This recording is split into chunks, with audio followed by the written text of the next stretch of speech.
حكم اقل حاجه تتقال عليه النهارده جاي يأدي مهمه وأداها بنجاح.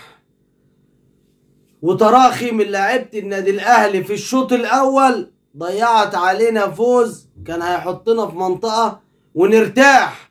السلام عليكم ورحمه الله وبركاته. يا ريت كل اللي بيشوفنا يدعمنا بلايك واشتراك في القناه فضلا وليس امرا، دعما لحبيبك اخوك سوبر اهلاوي. لو حضرتك اول مره تشوفنا او اول مره تتابعنا تكرم علينا باشتراك في القناه ولايك على الفيديو. حكم المباراه مباراه الاهلي والمصري الحكم خالد عبد الرازق جه يا ساده ادى مباراه بنجاح، ادى مهمه كان مكلف بيها.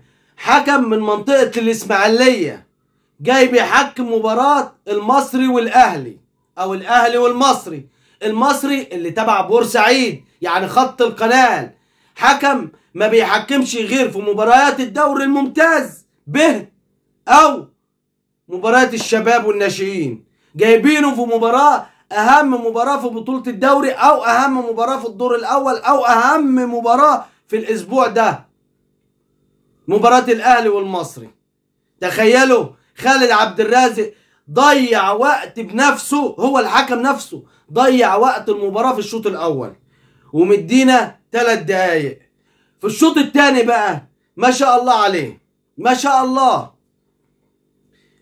كورة بيسيب اللاعب يلعب بتاع المصري ويروح وتتبصل لاعب تاني ويعدي ويوصل منطقة الجزاء، اتقطعت منه يروح مصفر مرجع الكورة من نص الملعب، من نص الملعب بتاع المصري علشان يلعب الكورة من أول وجديد. ده تضييع للوقت.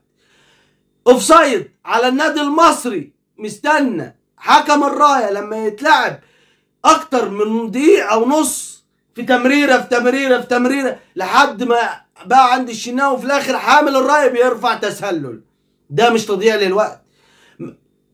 محمود جاد اللي هو اساسا مفيش مباراه عدت عليه غير لما يدخل فيه هدف واتنين. النهارده ده المصري في 12 اسبوع جايب 12 جول وداخل فيه 13 جول، داخل فيه 13 جول. النهارده محمود جاد بيضيع في الوقت اللي هو اساسا الحكم ادانا فيه 6 دقايق، 6 دقايق في الوقت بدل الضايع. ضيع 2.5 دقيقة بالفاول بتاع ديانج وقبل منه كان قاعد وقايم، والحكم ادانا 30 ثانية بعد ال6 دقايق وهجمة مرتدة للنادي الاهلي بيصفر فيها. بيصفر ليه بقى؟ علشان فجور بمعنى كل الكلمة، فجور عدى كل الحدود، وإدارة النادي الاهلي ساكتة وما بتتكلمش.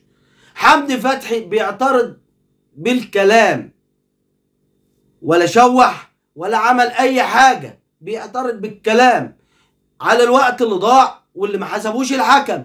يروح يدي محمود متولي انذار مجاني علشان يغيب عن مباراة القمة اللي جاية او مباراة الزمالك، علشان محمود متولي يغيب عن مباراة الزمالك. حكم ما عرفش يدي محمود متولي طول المباراة انذار.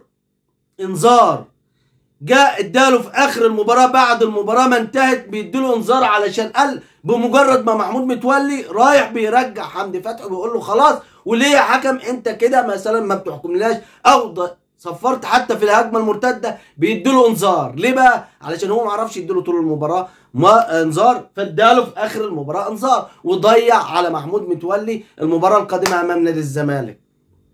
مهمه وسخه واتنفذت بطريقه صح. حكم عدى كل مراحل الفجور. ضربة جزاء صحيحة لمحمد شريف ضيعها، ما حسبهاش اساسا. مفيش دخول من حسين السيد اللي كان يستوجب طرد في المباراة في الشوط الاول، ما حسبش حتى فاول، والله ما حسبها فاول ولا انذار ولا فاول، وفي الاخر بيدوله انذار في اخر الشوط الثاني.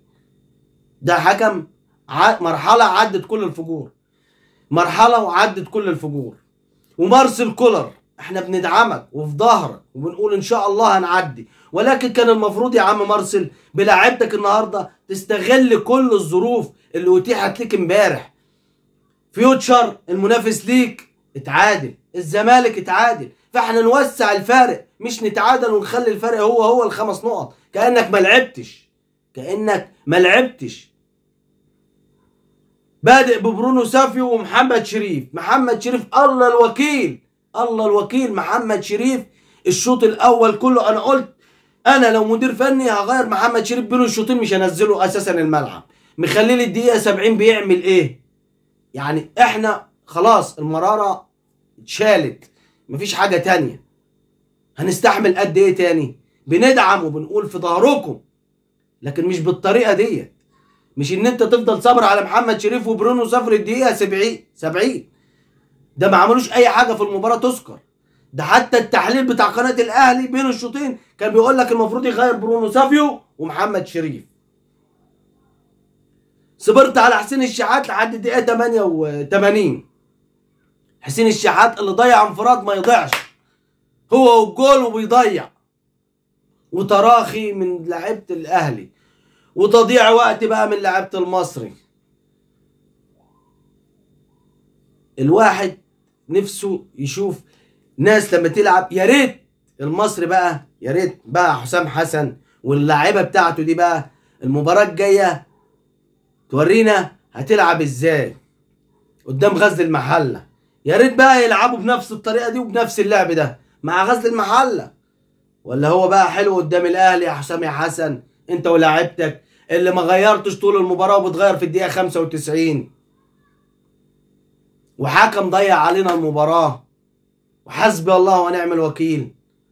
وفي الختام ما تنسوش الاشتراك في القناه ولايك على الفيديو علشان مش قادر اتكلم اكتر من كده لاني تعبان واعصابي بايظه من المباراه. سلام.